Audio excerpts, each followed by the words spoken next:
Destaque Imobiliário. Oferecimento. Olá, muito boa noite a você, telespectador do Canal 10. Hoje tem novidade no programa Destaque Imobiliário. Queria mostrar a nossa turma convidada de hoje. Alô, pessoal, boa noite. Essa é a turma da UNP que vai acompanhar ao vivo o programa Destaque Imobiliário. São 9 horas e 9 minutos. E no programa de hoje teremos uma entrevista com o professor de matemática, o senhor Hermínio Silva, falando sobre cálculos financeiros, juros, amortização. Teremos também uma matéria da repórter Natália Rebouça sobre ambientação infantil, tá belíssima matéria e você vai ficar de olho, claro, nas atrações do programa Destaque Imobiliário. Temos classificados imobiliários, o nosso quadro Motivação e Vendas, está no ar o nosso programa Destaque Imobiliário.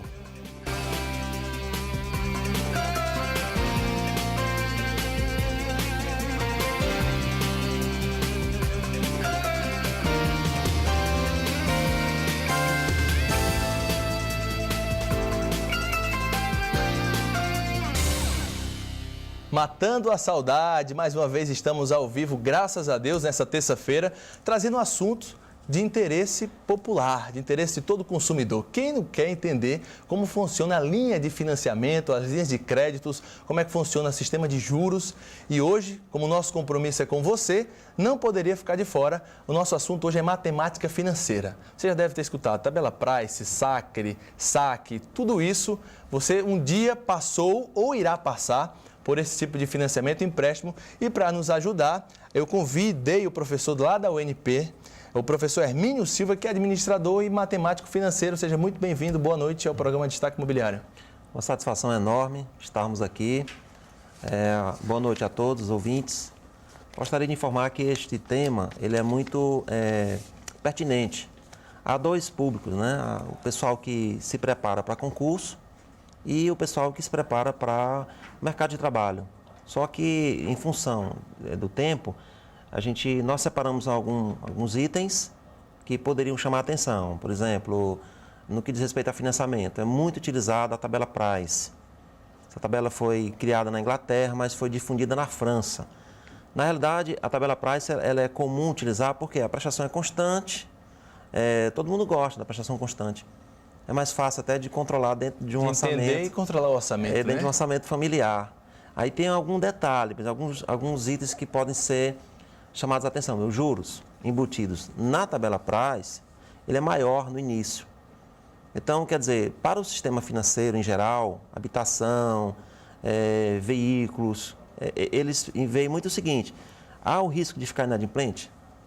Então se o tomador financiado ficar inadimplente, digamos que seja do meio para o fim, ele já pagou boa parte dos juros. Aí eu trouxe que dentro desse item a liquidação antecipada, que é muito questionada.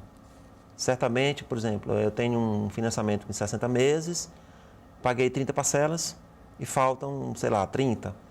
Aí eu preciso liquidar. Então, eu preparei uma pequena apresentaçãozinha aí para poder a gente... Está na tela já, Está na tela. Eu vou ler rapidamente ali só para não tomar muito tempo, né? Quando financiar algum bem, é necessário, recomendado, que você pegue o cópia do contrato, inclusive a taxa de juros que está definida naquele contrato. Grifa lá com marca-texto. Grifa com marca-texto. O contrato veio em forma de fator, mas você tem que descobrir, é fácil, eu vou explicar como é que calcula do fator para a taxa. Por quê? Porque, vamos supor, esse exemplo que está aí na tela, um financiamento de 60 prestações, tá? Alguém faça um financiamento em 60 meses e liquidou 30 e quer antecipar as 30. Se eu não tiver a taxa contratual, o que vai acontecer? Há o risco, alguém troca aquela taxa na hora que eu vou liquidar. Então o processo matemático é inverso. Quanto menor a taxa para a liquidação, maior o valor que eu pagaria para liquidar. Porque é uma operação de desconto composto. Pega aquelas parcelas futuras, que chama-se de fluxo de caixa vencendo, que ainda vai vencer, traz para o valor presente. Então, quanto menor a taxa, maior o valor. Mas no caso da tabela Price, a concentração de juros é maior do início do pagamento do financiamento, né? Exatamente. Isso vai resultar o quê? No final tem bem menos juros. Então o desconto vai ser menor também. Vai ser menor, porque é sobre o saldo devedor. À medida que o tempo vai passando... Vai amortizando e esse financiamento vai reduzindo, o juro também diminui. Porém, a prestação continua constante. Ela não oscila, principalmente na taxa pré-fixada. Se houver uma indexação baseada em algum índice, sofrerá correção à medida que o tempo for passando, certo? Então, neste exemplo que está na tela aí, eu criei um caso hipotético. Mas como é que funciona quando você vai financiar algo e diz, não, a taxa de juros é 0,99, mas quando vai ao pé da letra está 1,7, 1,8. Então, é necessário que o financiado, vamos dizer, o consumidor, ele leve consigo uma máquina calculadora. Se ele tiver uma calculadora financeira, ele rapidamente ele coloca o valor da parcela no botãozinho lá de prestação, a gente chama de PMT. Daí ele coloca o valor que ele está financiando no valor presente, a quantidade de parcelas no N e aperta o I da maquininha. Aparece a taxa. Aparece a taxa. Se essa taxa não bate, o que vai acontecer? Esse mercado é muito comum ter a taxa de retorno. Então, por exemplo, você compra um carro comigo, o carro custa R$30 mil. Eu vou colocar uma comissão em cima desse financiamento. Então, vamos dizer que a comissão seja de, sei lá, R$1.000, R$700. Eu vou embutir no valor do carro e vai estar dentro da sua prestação. O financiado é quem vai pagar naquele carnê, contempla então 3 coisas: o principal, os juros e a comissão, que a gente chama de taxa de retorno, que eu embuti naquele financiamento. Então, essas diferenças é que precisam ser questionadas na hora. Eu trouxe um artigo, os artigos principais do Código de Defesa do Consumidor, que diz que na hora que você for comprar qualquer coisa tem que ficar muito claro. Taxas, ficar claro as condições, prazo, tempo. Isso é importante saber. Nem todo mundo atenta para isso. Professor, antes da gente voltar nesse seu exemplo, eu queria convidar o pessoal da UNP para participar, dar uma boa noite de verdade. O microfone já está aí? Boa noite. Quem aí está disposta ou disposto a falar, entrar ao vivo no programa de Destaque Imobiliário, tem alguma pergunta a fazer ao professor? E olha, gente, queria aproveitar e mandar um abraço aí a Judson, a Samuel, Gustavo, do marketing da UNP, o Franco Felizado, que disseram, a turma vai lá e já tem uma média, uma pontuação na média geral desse semestre, viu, gente? Então se motivem, se empolguem. Boa noite. Quem está falando aí? O microfone está com quem? Pronto, passa aí para o meu amigo o microfone. Já está comigo. Pronto. A pergunta que eu tenho é que ele falou a respeito de levar a máquina financeira, no caso um HP. Isso. Mas eu quero saber do consumidor normal, aquele consumidor que não tem isso em sua casa. Como é que ele vai agir numa situação dessa? Porque ele não vai saber fazer esse cálculo numa calculadora comum. Ele vai deixar o telefone e vai ligar para ele. Mostra todo dia ligando para ele. Fábio, obrigado. Você é de que turma lá na UNP? Da terceira NA, Gestão Empreendedora de Negócios. Gestão Empreendedora de Negócios. Tem que semestre já? Terceiro. Boa sorte e sucesso para você, né? Obrigado. Tudo de bom, obrigado. E aí, professor? Bom, é o seguinte, na UNP nós costumamos trabalhar da seguinte forma: laboratório de informática, usamos a HP e usamos Excel. Quem não tem a calculadora tem pelo menos um computador em cima de uma mesa. Então lá no computador tem aquele botãozinho Office, procura o Excel, e na função financeira do Excel tem muito mais do que o que a calculadora tem. Naquela função financeira a gente vai procurar o botãozinho lá, taxa. Aí eu coloco o valor do carro, o valor da prestação, a quantidade de meses, e o Excel, com maior rapidez do que a máquina, ele informa na tela lá tantos por cento. Então, na pior hipótese, teria uma calculadora no Excel. Uma explanação breve sobre a tabela Price. Agora a gente pede um pouco da explicação da tabela SAC e também da SACRE. Ok. Bom, o SAC, Sistema de Amortização Constante, a característica básica dele é que você divide o principal em número de parcelas. Vamos dizer que sejam 10 mil em parcelas de 10 parcelas. Divide constante por 10 mil por 10, aquele valor mais juros. Juros sobre o 10 sendo amortizado. Sendo amortizado. O que a gente considera importante nesse modelo é que o sistema utiliza o saque sobre o saldo devedor. Vamos supor, professor, 10 mil financiei em 10 vezes. Em 10 vezes. Meus juros de 1%, então a minha primeira parcela vai ser 1.100. Vai ser 1.100. Porque aí a próxima vai ser em cima dos 9 mil, que já amortizei 1.000. O juro é em cima dos 9 mil, porém ele vai somar aquela parcela de 1.000. Né? Certo, 1.000 mais R$90. Mais R$90. Então o juro diminui. Mês subsequente, 8 mil saldo devedor. Saldo devedor. 1% vai ser 80. Então vai ser 1.080. E assim sucessivamente. Tranquilo essa. Tranquilo. Né? Esse é o que fácil. O que o mercado mais pratica. O consumidor tem a intenção de fazer o contrário, que o juro seja sobre a amortização. Então, sobre 1.000, em vez de ser sobre 10 mil. Entendeu? Porque a prestação tende a ser menor no começo. Só que vai acontecer o contrário, o risco de ficar inadimplente é maior. Então, o sistema, ele faz o saque sobre saldo devedor, o juro. Como a gente calculou, sobre 10 mil, não daria 100. Se for sobre 1.000, não daria 100, né? E no final das contas, a tabela saque ela é mais viável do que a price, né? Para o consumidor. Para o consumidor. Era ou é? Ela é. Ainda é. A price tem uma vantagem de ser prestação constante. O saque, a prestação vai diminuindo, né? O tempo vai passando, ela não é constante. Mas no final do montante, a saque sai com um custo bem menor. Financeiramente, os percentuais são iguais, é só questão de dinheiro. Eu pago mais no começo do que no fim. E na price? Na price, a minha prestação é constante, né? Entendi. E o financiamento de carro, na verdade. O financiamento de carro é muito price. Eletrodoméstico, CDC, o CDCI, tudo é muito price.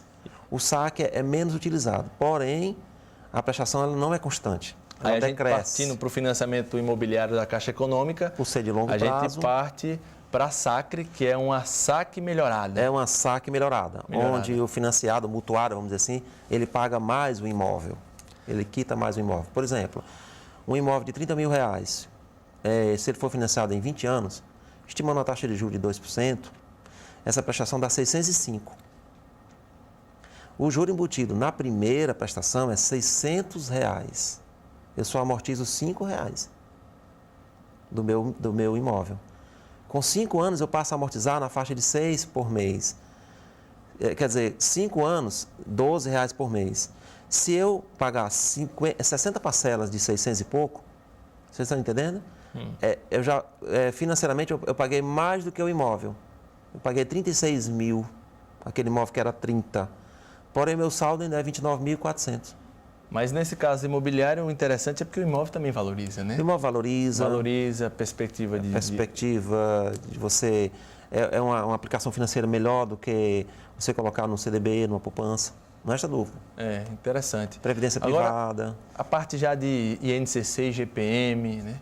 As correções de INCC, é um valor muito pequeno. O INCC dá menos de 1%, isso. Mas no total, no financiamento de um apartamento de 200 mil, ele tem uma significação, um significado grande, muito alto, né? Porque o juro real no Brasil, ele é alto. A inflação é baixa, porém o juro ele é elevado. Por exemplo, taxa Selic subiu de novo. Mas a inflação, ela tende a se manter, a distância da inflação para a taxa Selic aumenta. Esse chama-se ganho real. Então, hoje nós estamos praticando taxa de 1 em 10% ao mês. Na época de Sarney, a taxa chegou a 30% ao mês. As pessoas gostavam porque aplicavam, mas a inflação era 29%. Então, meu ganho era ilusão. Hoje eu aplico a 1 em 10 ao mês numa aplicação boa, 1 em 20, a inflação é 0,2%. Então, meu ganho é muito melhor. O poder aquisitivo do brasileiro hoje está melhor do que antigamente. E o INCC, por exemplo, ele é um índice da Nacional da Construção Civil, porque vai garantir o construtor as variações dos preços dos insumos, né? O cimento, o ferro, essas variações econômicas que acontecem, que está no contexto global, não é só do Brasil, influencia o contexto mundial, internacional. Isso. E é uma margem, um pouco de uma margem de segurança. Então, é um mal necessário. Necessário. Eu diria até porque de 92 para cá, do Plano Real, quando entrou... A população brasileira passou a ter um poder aquisitivo melhor. Por exemplo, eu posso me programar. Eu posso comprar um carro para 5 anos? Bom, eu diria o seguinte, hoje. Se Dilma Rousseff se reeleger, não sei se Serra ganhar, pode acontecer uma mudança política. Porém, eu acredito que as taxas de juros irão se manter. Então, eu posso projetar meu orçamento para 5 anos. É isso que vem acontecendo com o brasileiro de 92 Isso gerou um fluxo econômico muito alto, né? Alto, consumismo e gira economicamente. Mas, professor, eu quero dar um alô pro pessoal da turma aí, mudar algumas pessoas. Olá, pessoal, boa noite. Mais uma vez, vocês estão cansados de dar boa noite, né? Dá o close aqui na turma da UNP. Quem que chegou aí de novo agora? Quem mudou de lugar? Tá chegando aqui agora no segundo bloco. Levanta o braço aí. As meninas lá de trás. O pessoal tá tímido, viu? Tem alguém que tem alguma pergunta a fazer? Pronto, pode levantar. Seu nome é? Risoneide. Qual a turma? Gestão empreendedora de negócio, terceiro período da UNP. Você é uma empreendedora nata? Qual é o seu empreendimento? A pergunta que eu queria fazer ao professor Hermínio é qual seria a melhor escolha na hora de adquirir algum bem, o consórcio ou o financiamento? Bom, muito bem. Obrigado, viu? A pergunta é interessante. Eu diria o seguinte, eu estou interessado em adquirir um carro, mas eu não tenho um carro. Eu iria para o financiamento. Porque, quer queira ou quer não, já saio com o carro na mão, já saio rodando. Se você com o for carro. utilizar para o trabalho, ele se paga, Ele né? se paga. Você vai utilizar para ganhar. Para ganhar.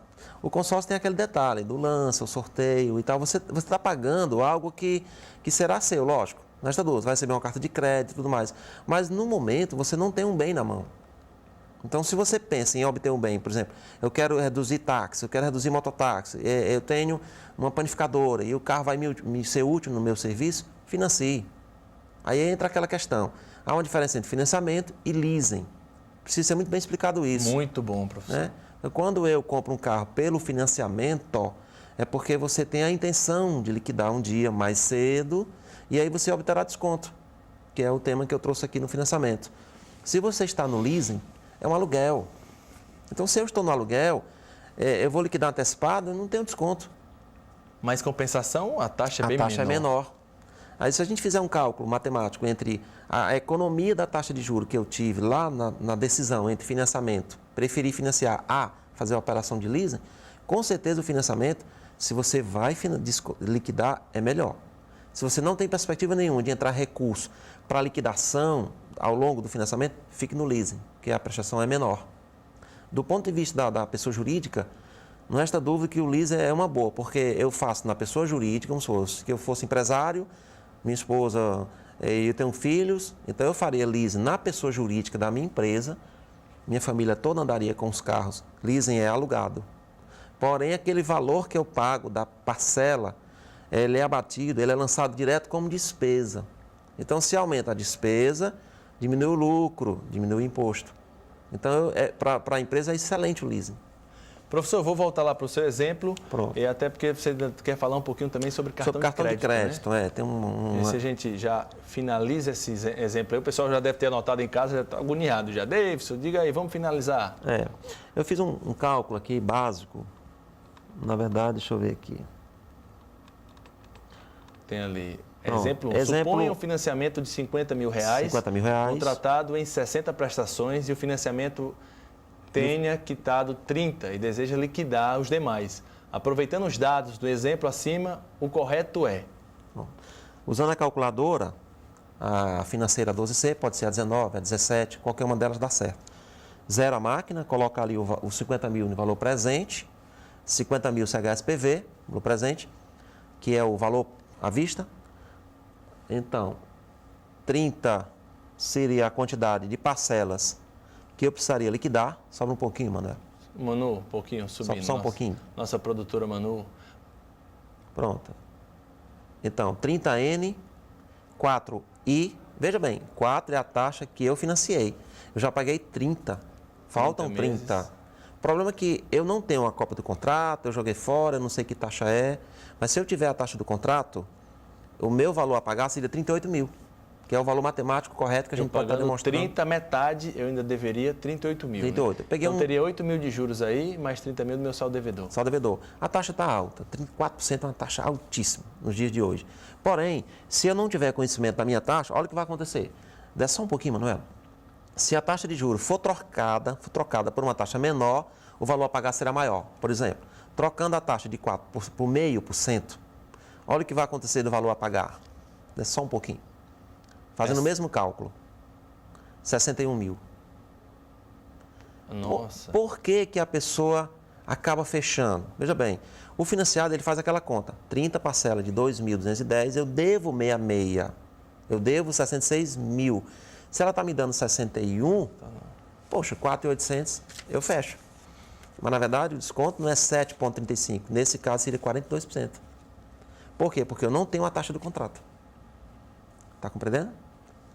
Então, lógico, vai variar conforme a taxa. O exemplo 2, eu coloquei uma taxa de 2%, onde a distorção é de 15%.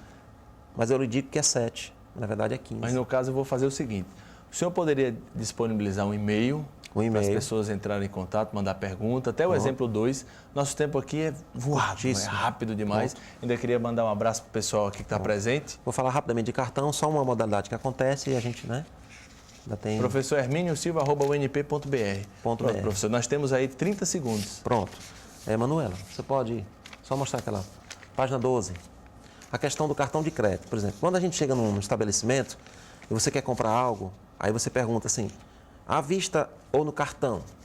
Não, à vista no cartão é a mesma coisa, mas não é a mesma coisa.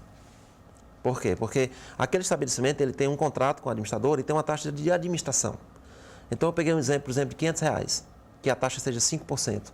Quando eu passo o cartão, a loja passa a contar como faturamento dela os R$500 menos 5%, que dá R$21 a menos. Você quer dizer, R$21 a menos daqui a 30 dias para a loja. Mas se a loja quiser antecipar, ela liga para o cartão e o cartão cobra uma taxa de antecipação sobre aquele valor já descontado. Então, para R$500, seria mais ou menos uns 450, 460. Isso numa taxa de 5%. Ou seja, o custo que a loja teve foi de 9,5 aproximadamente, que é desconto composto. Então, para R$500 no cartão, se ele quiser antecipar para ter dentro do horário bancário, ele vai ter R$450. Por que você não pode pagar à vista se você tem um dinheiro no bolso? Evita até da pessoa ligar para aquele 0800. Então, o custo para se ter o dinheiro antecipado nas operações com cartão, ele é alto. Então, não existe essa modalidade de dizer, à vista no cartão é a mesma coisa. Não é. Ok? Tá, joia. Professor, agradeço a sua presença aqui. Pronto. Principalmente o brilhantismo da sua turma. A turma, pessoal exato. muito elegante, pessoal disponível, né? Hoje, terça-feira, já são 9h30. Pela primeira vez estreando, criamos aí, adaptamos um auditório aqui no estúdio, né? Exato. E sentimos esse calor humano. Agradeço aí a liderança da turma, as meninas, os rapazes, aos estudantes que compõem a turma de empreendedorismo, né? Gestão empreendedora, né? Na UNP.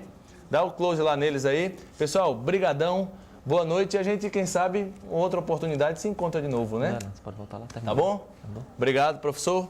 Agradeço imensamente a sua participação. Agradeço a todos e um abraço, inclusive, ao pessoal da ETX, né, que é a turma do petróleo, que a gente... Também é gerente lá da ETX. Muito obrigado pela sua audiência. Se você está com dificuldade em comercializar o seu imóvel, se você está com dificuldade de adquirir o seu imóvel, regularizar o seu bem, o seu patrimônio, tirar a sua escritura pública, fazer aquela bendita avaliação atualizada, você está no lugar certo.